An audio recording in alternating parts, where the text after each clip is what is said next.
Welcome to the new episode of the Tin Dog Podcast. In this episode I'll be talking about the new series, first episode, Smith and Jones, written by Russell T Davies. But first, a note about the Tin Dog Podcast. I hope I'll be able to do a little podcast about every single episode once a week and publish it as soon as possible. However, that can't be guaranteed, so I will try my best and I will try and review it for everyone. Of course, I'm not actually sure anybody's listening to this. You listen to some podcasts out there and you get them always going on about how marvellous the feedback is and that they've all received copious amounts of emails. I've received none, and also I have no feedback at all on iTunes. So, just for the record, my email address is tin, that's TIN, -dog, DOG, at hotmail.co.uk. Of course, you probably just want to listen to this. According to Libsyn, my listenership figures are quite high, so it comes as a surprise that nobody's bothered to email me at all. Anyway, this week's show. Well, we've got the first episode of the new season, and of course we've got, well, a new companion. Apparently the press keeps saying that she's the first black companion, so let's not count Mickey Smith then, shall we not? To be honest, does it matter? I mean, it's 2007. We're just grateful we've got a TV show. The TV show's format is The Doctor and someone, and some people possibly. I kinda like it when there's a few of them. But anyway, short episodes, short stories, only need 2 people. Right. First off, I need to say I did enjoy this episode. Any gripes that I do have, and trust me, there's a couple, are just gripes. They're just my anorak showing through. The series will be good. I know this. Despite the gratuitous use of Mr. Saxon, which I counted twice so far, and I probably even missed some. On Saturday night, I didn't watch Doctor Who. It was somebody's birthday, and we went out, and my mind was going, the episode's recording, it's going to be fine. And it was fine.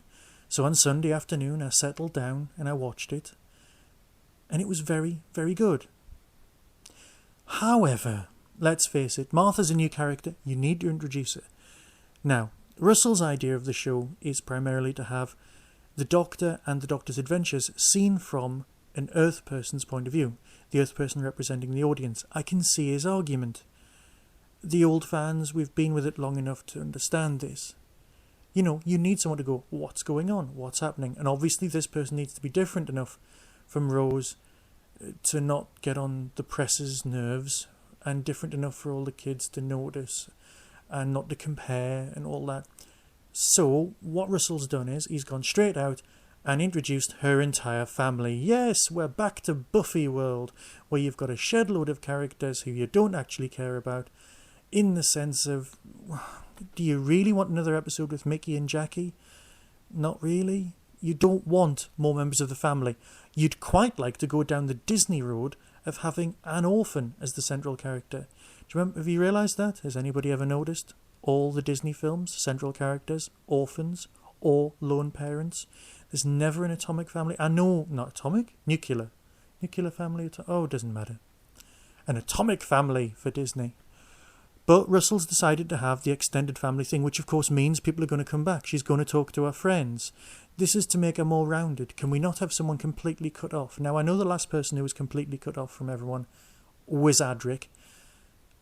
Again, let's not go there. I, for one, didn't mind Adric. Okay, I'm rambling insanely. Let's discuss the episode.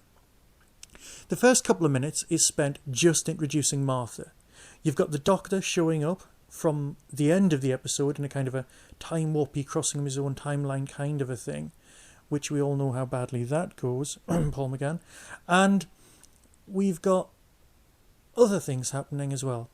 But I didn't enjoy the obligatory setting up of Martha's character. It just felt like I was watching Hollyoaks for a couple of seconds, and I was desperately trying just to listen to the gears grind as we got into the story. Oh, you see, I'm sounding like I didn't enjoy it. This is how fandom went horribly wrong in the 80s. We complained so much. Oh, I'm sorry. I just don't like the idea of Martha's family. Shall I crash on? I think I better. After Martha's family, she ends up... Oh, sorry. Did I not mention she's a trainee doctor? I'm assuming you've all actually seen the episode. If you haven't seen the episode, just stop listening. I mean, you know this is going to contain spoilers. You know this is going to just talk about the programme in a little bit too much depth. Just stop listening, find the programme, watch it, then come back. Potted plot. The doctor has discovered there's something going on at the hospital. He's checked in. She works at the hospital. Something does indeed go on at the hospital. The entire hospital is kidnapped and put on the moon. The reason it's put on the moon is because some aliens who look a little bit like Suntarans, but in fact they're descended from, I don't know, rhinos or something, turn up. They're the police. Yeah, because you've never even heard of them before. And the police are on the hunt for an escaped criminal who is something called a Plasmavore. Plasmavore's a type of vampire. Yes, all of the classic fans went, surely that's a Haemovore. Now I'm guessing it's a specific type of Haemovore. Or it's a completely different creature, or more likely it's an offshoot of the great vampire discussed in some Tom Baker's story. I know it was State of Decay. I'm trying to sound as though I don't know these things, but you know I do. You've got the 7th Doctor story with the Haemovores, you've got the 10th Doctor story with the Plasmavores, and you've got the 4th Doctor story discussing the great vampires. You see, the vampire theme is great. It plays into the whole gothicness, which is why, instead of having fangs and tearing somebody's throat out, she comes at you with a terrifying 10-pence straw. Yeah, I know Russell's trying to make household objects scary, but you really could have done with some sort of small shape changing, or even a proboscis or something coming out to make her more alien than she looks. Anyway, you've got an old lady who these creatures are looking for, or the creatures are called the Judoon or the Dragoon, or either way. She's got some henchmen. Now, let's for a moment talk about the design. You've got your lovely space rhinos, and they're dressed in leather costumes and a space helmet. Classic proper aliens. Don't look like a bloke in a costume, that much. A little bit Horns of the Nine-One thing going on, but don't go there. Don't go there. However, at the bottom of the costume, they appear to be wearing the same new rocks that I bought in Newcastle about a year ago. They're very nice boots, but to be fair, they do all seem to be wearing the same boots, but they really could have dressed them just a little bit more, because they just look, well, they were new rocks. However, on the leather fetish front, we have to deal with several other things, i.e. the vampire's henchmen. They're pure leather all the way through, with a big shiny helmet. Now, far be it for me to say that there's some sort of context or subtext, or even, as the doctor said, someone involved in this has got a bit of a fetish going on. But to be fair, well, let's let everyone read their own things into that, shall we? Now, I'm digressing. The episode itself's very well done. It's got some lovely effects, the mill, always good. I've yet to see something that I haven't liked by the mill. The scene with the hospital moved to the moon did look very good, and of course everyone's going to run out of air. The standard thing where if the Doctor hadn't have got involved, the same storyline may have happened anyway, is kind of nagging at the back of my mind. Would the alien creature have got away with it? Would everyone just have died? I suppose they would have, but is it truly important? Either way, Martha is returned to Earth, she goes to her brother's 21st party. There's a lot of overacting and a lot of people with some extremely dodgy accents. And then a very odd thing happens. The Doctor turns up and asks her to go with him. Does nobody ever run off with the Doctor anymore? Does nobody ever hide on board the TARDIS or anything like that? He turns up and asks her, does he really want to open himself up to that sort of thing? And then, of course, I've just remembered the thing, of course, I was trying to repress. The kiss.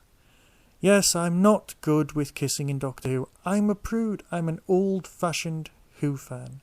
I'm the person who just didn't like 1996's kiss at all. But hey, times move on. The guys got too hot. Oh, there was a throwaway line that I must admit will mess with people's heads. I haven't checked the bulletin boards. People have probably discussed this to death already. But at one point the Doctor does imply that he had a brother. Yeah. Now, there's a whole thing about whether the Master was the Doctor's brother. Let's not go with that. You can discuss that for yourself. But then again, he did say, I don't have a brother anymore, so it's kind of pointless. But it's worthy of note. So, the entire Doctor's family. You've got his dad, called Ulysses, only discussed in novels. His mother, also only discussed in novels. You've now got a brother. Of course, you've then got Lungbarrow, which is everyone comes from a loom, and he's from the house of... Tell you what, let's all ignore this, and I'll do a whole podcast on the Doctor's family another time. Let's all finish off this one by saying that the episode was very good. It was a nice introduction. Obviously, the first episode of a new season's always a bit juddery.